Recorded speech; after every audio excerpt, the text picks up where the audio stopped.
ദൈവത്തിന് മഹത്വം ഉണ്ടാകട്ടെ. നമുക്ക് ഒരുമിച്ച് കൂടി വരുവാൻ ദൈവം സഹായിച്ചതോർത്ത് സ്തോത്രം. ഇന്ന് നമ്മോടുകൂടെ ഈ ശുശ്രൂഷയിൽ സംബന്ധിക്കുന്ന പ്രിയപ്പെട്ട ഷമാസിനെ വളരെ സ്നേഹപൂർവ്വം സ്വാഗതം ചെയ്യുന്നു.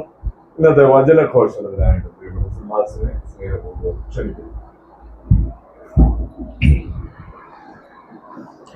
ദൈവത്തിന് സ്തുതി. ഇത്രയും ബഹുമാനപ്പെട്ട വർഗീസ് ചെറിയാനച്ഛൻ, പ്രിയപ്പെട്ട കൊച്ചമ്മ, കടന്നു നൽകുന്ന വിശ്വാസമ്മേ, ഏവർക്കും ക്രിസ്തു യേശുവിൽ സ്നേഹവന്ദനം ആദ്യം അറിയിക്കട്ടെ.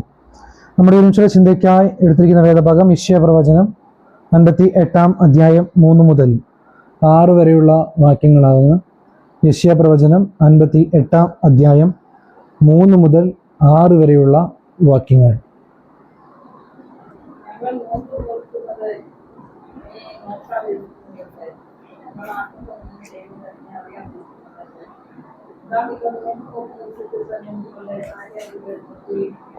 എല്ലാ വേലക്കാരെയും അടിക്കേണ്ടതും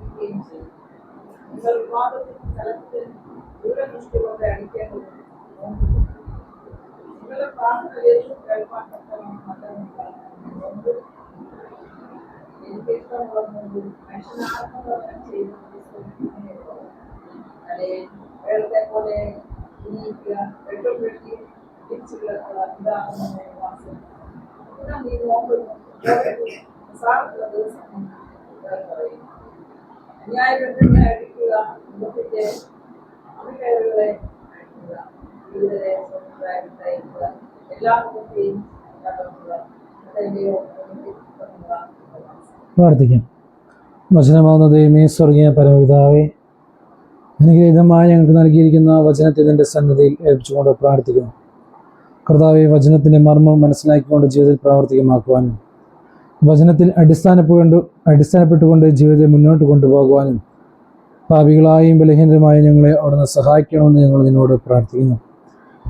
കർത്താവെ, പ്രത്യേകമായി കടന്നു വരിക്കുന്ന എല്ലാവരും നിന്റെ സന്നിധിയിൽ ഏൽപ്പിക്കുന്ന കർത്താവ്, വചനം പറയുന്ന അടിയനെയും കേൾക്കുന്നതിൻ്റെ മക്കളെയും ഒരുപോലെ വാഴ്ത്തി അനുഗ്രഹിക്കണമേ. പ്രാർത്ഥന കേട്ടതിനായ സ്തോത്രം. സകലവും യേശു ക്രിസ്തുവിന്റെ ധന്യമുള്ള നാമത്തിൽ തന്നെ ആമേൻ. ഈ ഒരു വേദഭാഗം വായിച്ചപ്പോൾ തന്നെ നമുക്ക് എല്ലാവർക്കും മനസ്സിലായിട്ടുണ്ടാകും, ഈ വേദഭാഗത്തിന്റെ പ്രധാന ചിന്ത എന്ന് പറയുന്നത് വിശുദ്ധമായ നോമ്പിനെയും ഉപവാസത്തെയും കുറിച്ച് ഉള്ളതാണ്. ആദ്യമേ നമുക്ക് സഭയായ നമ്മുടെ ഇടയിലേക്ക് 5 നോമ്പുകൾ ക്രമീകരിച്ച് അല്ലെങ്കിൽ ക്രമപ്പെടുത്തി നമ്മുടെ ഇടയിലേക്ക് തന്നിട്ടുണ്ട്. അതായത് 5 നോമ്പുകളിലത്തെ ഒരു നോൻപാണ് ഏറ്റവും വലിയ ഒരു നോമ്പാണ് 50 ദിവസത്തെ നീണ്ടു നിൽക്കുന്ന ഏറ്റവും വലിയ നോമ്പ്. കർത്താവായ യേശു ക്രിസ്തുവിന്റെ ക്രൂശീകരണവും അതിനോട് തുടർന്നുള്ള 3-ാം ദിവസം ഉയർത്തെഴുന്നേൽപ്പിനെയും സൂചിപ്പിച്ചുകൊണ്ടുള്ള ഈ 50 ദിവസത്തിന്റെ നോമ്പുകൾ. മറ്റൊന്നാണ് 3 നോമ്പ് എന്ന് പറയുന്നത്. യോന പ്രവാചകനെ മത്സ്യം വിഴുങ്ങുകയും അതിനെ തുടർന്ന് ആ ഒരു പശ്ചാത്തലത്തിലുണ്ടായ 3 നോയമ്പ്. വിശുദ്ധമായ 50 ദിവസത്തിന്റെ നോമ്പിന് 2 ആഴ്ചകൾക്ക് മുന്നേ നാം 3 നോമ്പ് ആചരിക്കുകയുണ്ടായി. പിന്നീട് ഇനി വരുന്ന ജൂൺ മാസത്തിൽ വരുന്ന ശിഷ്യന്മാരുടെ നോമ്പ്, 13 ദിവസത്തെ ശിഷ്യന്മാരുടെ നോമ്പ്. അതിനുശേഷം ആഗസ്റ്റ് മാസത്തിൽ വരുന്ന 15 നോമ്പ്. അതിനുശേഷമാണ് നമ്മൾ ഏറ്റവും കൂടുതൽ ആഘോഷിക്കുന്ന, അല്ലെങ്കിൽ ക്രൈസ്തവമോ ഏറ്റവും കൂടുതൽ ആടിയും പാടിയും എല്ലാം ആ ഒരു ദിവസങ്ങൾ ആഘോഷിക്കുന്ന കർത്താവായ യേശു ക്രിസ്തുവിന്റെ ജനനത്തിന് മുന്നോടിയായിട്ടുള്ള 25 നോയമ്പ് എന്ന് പറയുന്നത്.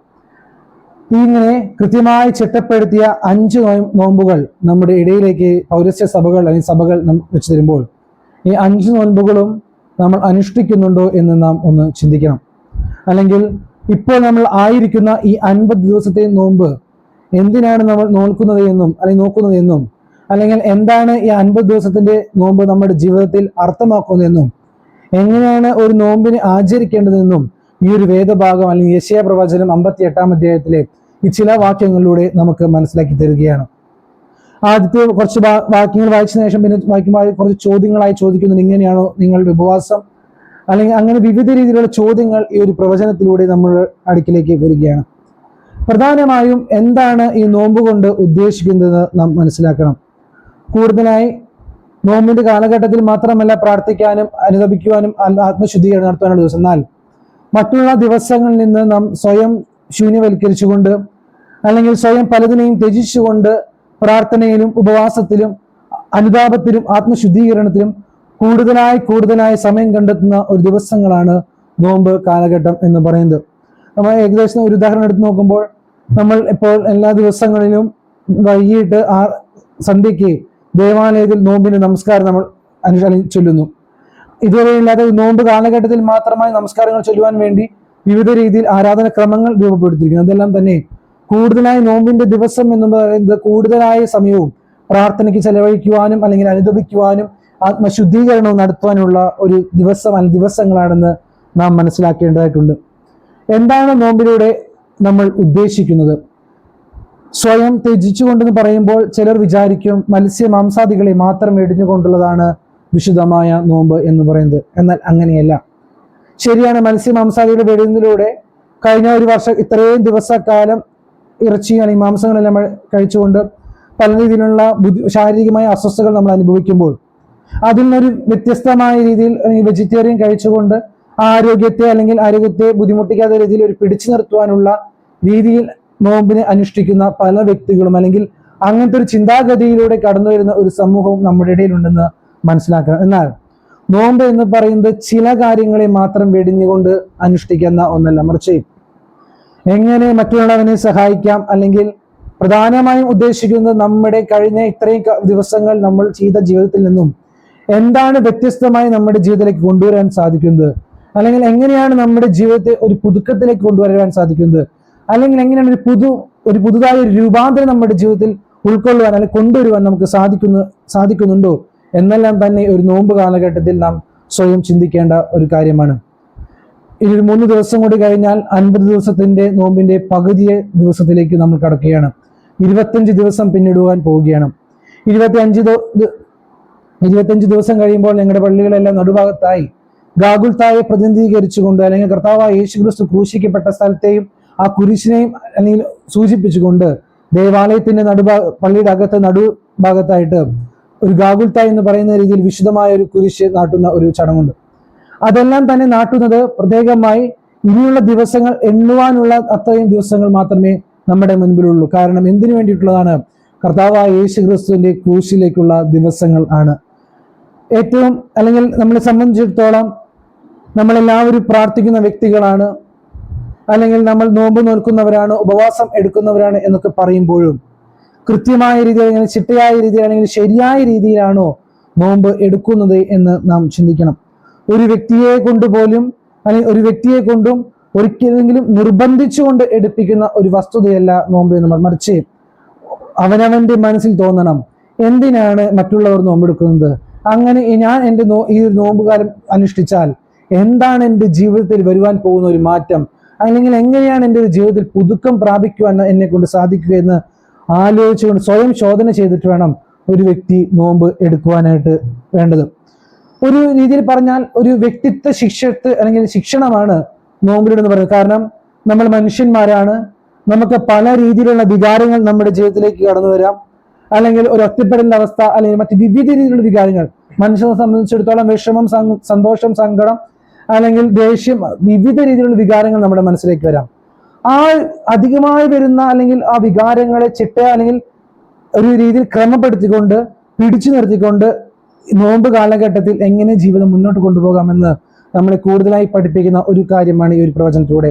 ഈ വേദഭാഗം നോക്കുമ്പോൾ നമ്മുടെ വേലക്കാരനെ കൊണ്ട് അധ്വാനിപ്പിക്കുന്ന ഒരു കാര്യത്തെക്കുറിച്ച് പറയുന്നുണ്ട്, പിന്നെ പാപത്തിൽ നിന്ന് സ്വതന്ത്രരാക്കുന്ന ഒരു കാര്യത്തെക്കുറിച്ച് പറയുന്നുണ്ട്. അങ്ങനെ വിവിധ രീതിയിൽ ഉപവാസത്തിനും നോമ്പിനും വിവിധ രീതിയിൽ അർത്ഥങ്ങൾ അല്ലെങ്കിൽ നിർവചനങ്ങൾ നൽകുന്ന ഒരു വേദഭാഗം കൂടിയാണ് നാം ഇന്ന് ചിന്തിച്ചു കൊണ്ടിരിക്കുന്ന ഒരു കാര്യമെന്ന് ഒരു വേദഭാഗം എന്ന് പറയുന്നത്. ശരിയാണ്, നമ്മളെ സംബന്ധിച്ചിടത്തോളം നമുക്കെല്ലാവർക്കും ഇറച്ചിയും എല്ലാം തിന്ന് മടുത്തുകൊണ്ടിരിക്കുമ്പോൾ കുറച്ച് പച്ചക്കറി കഴിച്ചാൽ സന്തോഷമാണ്. എന്ന് വെച്ചാൽ 50 ദിവസം പച്ചക്കറി കഴിച്ചാൽ നമുക്ക് തോന്നും മതി, അപ്പൊ അത് കിട്ടാൻ വേണ്ടി നമ്മൾ ഈസ്റ്റർ എന്ത് ചെയ്യും? ഇറച്ചി കൂട്ടും. ആ 50 ദിവസം കഴിഞ്ഞ് നോമ്പ് അനുഷ്ഠിച്ചുകൊണ്ട് 50 ദിവസം കഴിഞ്ഞ് നമ്മൾ നോക്കുമ്പോൾ ഒന്ന് ചിന്തിക്കണം, കഴിഞ്ഞ 50 ദിവസം ഞാൻ എടുത്ത നോമ്പ് വൃഥമായി പോയോ, അതോ എൻ്റെ ജീവിതത്തിൽ അർത്ഥം നൽകിയ ഒരു നോമ്പായി പോയോ എന്ന് ചിന്തിക്കണം. കഴിഞ്ഞ 50 ദിവസങ്ങൾ നമ്മൾ എന്തൊക്കെ ചെയ്തു? പുതിയതായി രൂപാന്തരപ്പെടുത്തുവാൻ സാധിച്ചോ, പുതുക്കപ്പെടുത്തുവാൻ സാധിച്ചിട്ടുണ്ടോ എന്നെല്ലാം ചോദിച്ച് സ്വയം ചിന്തിച്ചുകൊണ്ട് ഈ നോമ്പിനെ നമ്മൾ വിട്ടില്ലെങ്കിൽ, അല്ലെങ്കിൽ 50 ദിവസം കഴിഞ്ഞ് നോമ്പിന്റെ അവസാന ദിവസം ചിന്തിക്കുമ്പോൾ ഇതൊന്നും നമ്മുടെ ജീവിതത്തിൽ ഉണ്ടായിട്ടില്ലെങ്കിൽ നമ്മൾ ഈ അനുഷ്ഠിച്ച നോമ്പ് വെറുതെ ആയിപ്പോയെന്ന് തന്നെ നമ്മൾ ചിന്തിക്കണം. അങ്ങനെയുള്ള ഒരു കാലഘട്ടത്തിലാണ് സഭയായി വിവിധ രീതിയിൽ നോമ്പിനെ എത്രത്തോളം, അല്ലെങ്കിൽ നോമ്പിന്റെ പ്രാധാന്യം, അല്ലെങ്കിൽ നോമ്പിൽ എന്തൊക്കെ നമ്മൾ ചിന്തിക്കണം, അല്ലെങ്കിൽ നോമ്പിൽ എന്തൊക്കെയാണ് നമ്മുടെ മനസ്സിലേക്ക് കൊണ്ടുവരേണ്ടതെന്ന് വിവിധ ഞായറാഴ്ചകളിലായി, വിവിധ ആഴ്ചകളിലായി, വിവിധ ചിന്താവിഷയങ്ങളിലൂടെ നമ്മുടെ ഇടയിലേക്ക് കൊണ്ടുവന്നത്. എൻ്റെ മുമ്പിലിരിക്കുന്ന നിങ്ങളോട് എല്ലാവരോടും ഇന്ന് സഭയായി ഒരു ചിന്താ വിഷയം നമ്മുടെ ഇടയിലേക്ക് സഭയായി ക്രമപ്പെടുത്തി ചിട്ടപ്പെടുത്തി തന്നിട്ടുണ്ട്. ഇന്ന് ദേവാലയത്തിൽ വെച്ച് വിശുദ്ധ എവൻഗേലിയോൻ ഭാഗമായ വിശുദ്ധ മത്തായി സുവിശേഷം 15-ാം അധ്യായം 21 മുതൽ 28 വാക്യത്തെ കനാന്യ സ്ത്രീയുടെ ആ ചിന്താ ആ വേദഭാഗത്ത് ചിന്തിക്കുമ്പോൾ സഭയായി പ്രധാന ഒരു ചിന്ത നമ്മുടെ ഇടയിലേക്ക് തന്നിട്ടുണ്ട്. ആ ചിന്ത എന്താണെന്ന് നിങ്ങൾ ഒരാളെങ്കിൽ പറഞ്ഞാൽ വളരെ അധികം സന്തോഷം. ഇന്ന് വിശുദ്ധ എവൻഗേലിയോന്റെ ഭാഗത്തെ കുറിച്ച് അച്ഛൻ പ്രസംഗിക്കുമ്പോഴും ഈ ഒരു ചിന്ത അല്ലെങ്കിൽ ആ ഒരു വാചകം അല്ലെങ്കിൽ ഒരു വാക്ക് ആവർത്തിച്ച് അച്ഛൻ ഉപയോഗിച്ചിട്ടുണ്ടായിരുന്നു. ആ വാക്ക് എന്താണ്, അല്ലെങ്കിൽ ഒരു വാക്ക്, ഒരു നിർവചനം അല്ലെങ്കിൽ ആ വാക്ക് എന്തെങ്കിലും നിങ്ങൾ പറഞ്ഞാൽ വളരെ അധികം സന്തോഷം.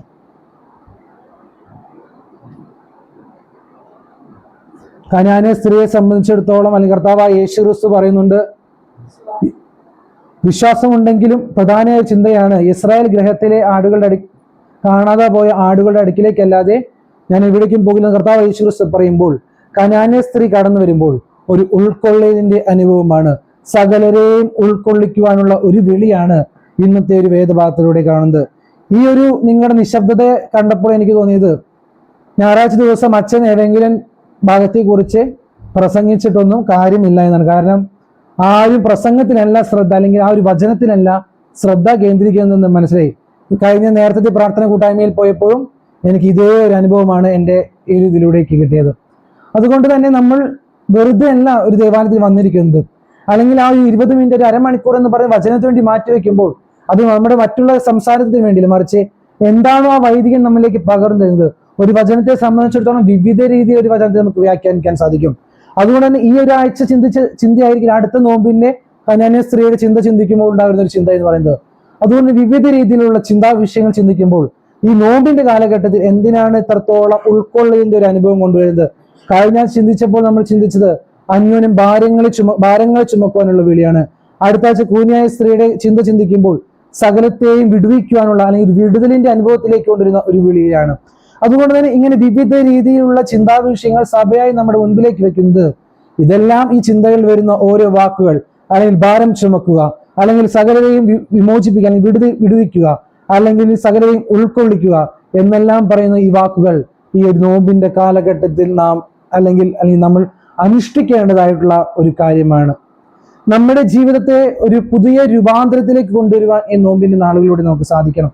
കഴിഞ്ഞ 22 ദിവസങ്ങൾ നോമ്പ് അനുഷ്ഠിച്ചവരാണ് നിങ്ങൾ എല്ലാവരും വിചാരിക്കുന്നു. ഈ കഴിഞ്ഞ 22 ദിവസങ്ങൾ കഴിഞ്ഞ് ഇന്നത്തെ ഒരു ദിവസം നമ്മൾ ചിന്തിക്കുകയാണ്, കർത്താവേ എൻ്റെ കഴിഞ്ഞ ഇത്രയും ദിവസങ്ങൾ നിന്റെ ക്രൂശാരോഹണത്തിന്റെയും അല്ലെങ്കിൽ നിന്റെ ഉയർപ്പിനെയും ആസ്പദമായി അല്ലെങ്കിൽ അതിനോട് മുന്നോടിയായിട്ടുള്ള ഈ നോമ്പ് കാലഘട്ടത്തിൽ 22 ദിവസങ്ങൾ ഞാൻ പിന്നിടുമ്പോൾ കർത്താവ് എന്താണ് എൻ്റെ ജീവിതത്തിൽ വന്നൊരു മാറ്റം, അല്ലെങ്കിൽ എങ്ങനെയാണ് ഞാൻ ഇനിയും നിന്റെ അടുക്കിലേക്ക് കൂടുതലായി അടുത്തു വരുവാൻ ചെയ്യേണ്ടത്? അല്ലെങ്കിൽ ഈ ഒരു 22 ദിവസത്തിൽ വിവിധ രീതിയിൽ ചിന്തകൾ നമ്മൾ ചിന്തിച്ചപ്പോൾ ഈ ചിന്തകളിലൂടെയെല്ലാം ഒരു മിനിറ്റെങ്കിലും ഒരു നിമിഷമെങ്കിലും നമ്മുടെ ജീവിതത്തെ കൊണ്ടുപോകുവാൻ നമുക്ക് സാധിച്ചിട്ടുണ്ടോ എന്നെല്ലാം ചിന്തിക്കേണ്ടതാണ് ഓരോ ഞായറാഴ്ചകൾ എന്ന് പറയുന്നത്. വിശുദ്ധ കുർബാനയ്ക്ക് നമ്മൾ പോകുന്നുണ്ട്, വിശുദ്ധമായ നോമ്പിന്റെ നമസ്കാരങ്ങളിലേക്ക് നമ്മൾ കടന്നു ചെല്ലുന്നുണ്ട്, വേദപുസ്തകം വായിക്കുന്നുണ്ട്. ഇതെല്ലാം ചെയ്യുമ്പോഴും ഈ വായിക്കുന്ന കാര്യങ്ങൾ അല്ലെങ്കിൽ ചിന്തിക്കുന്ന ചിന്തകൾ നമ്മുടെ ജീവിതത്തിൽ ഉൾക്കൊള്ളുവാൻ അല്ലെങ്കിൽ നമ്മുടെ ജീവിതത്തിൽ കൊണ്ടുവരുവാൻ സാധിച്ചിട്ടുണ്ടോ എന്ന് നാം എല്ലാവരും ചിന്തിക്കണം.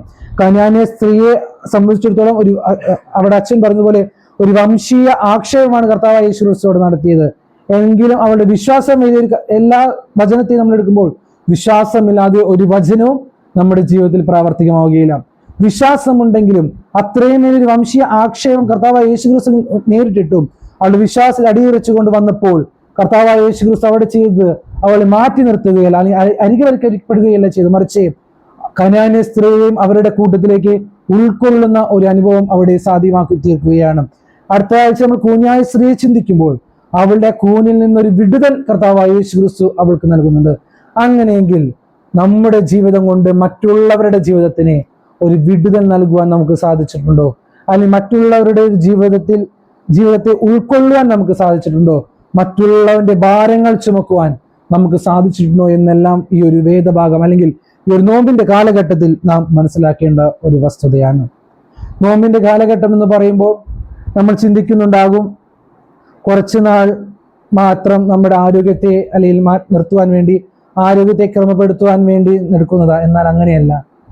ഭക്ഷണത്തിൽ മാത്രമല്ല നമ്മൾ വെടിയേണ്ടത്, മറിച്ച് നമ്മുടെ ചിന്തയിൽ വരുന്ന പാപശക്തികളിൽ നിന്ന്, പാപത്തിൽ നിന്നും ചിന്തകളിൽ നിന്നും എല്ലാം വെടിയേണ്ടത് ഈ ഒരു നോമ്പിന്റെ കാലഘട്ടത്തിലൂടെയാണ്. എങ്കിൽ മാത്രമേ നമ്മൾ ഈ എടുക്കുന്ന നോമ്പ് നമ്മുടെ ജീവിതത്തിൽ ഒരു അർത്ഥം നൽകുകയുള്ളൂ. അല്ലാതെ ദേവാലയത്തിലേക്ക് പോയിട്ടോ അല്ലെങ്കിൽ പ്രാർത്ഥിച്ചുകൊണ്ടോ ഒന്നും കാര്യമില്ല.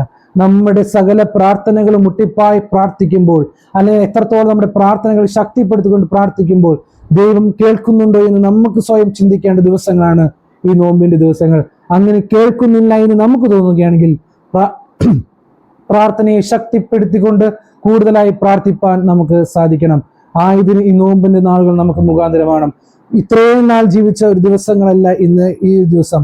കർത്താവായ യേശു ക്രിസ്തുവിന്റെ ജീവിതത്തെ എടുത്തു നോക്കുമ്പോൾ അനേകം പ്രതിസന്ധികൾ, സാത്താനിലെ പരീക്ഷിക്കപ്പെട്ട ദിവസങ്ങളുണ്ടായിരുന്നു.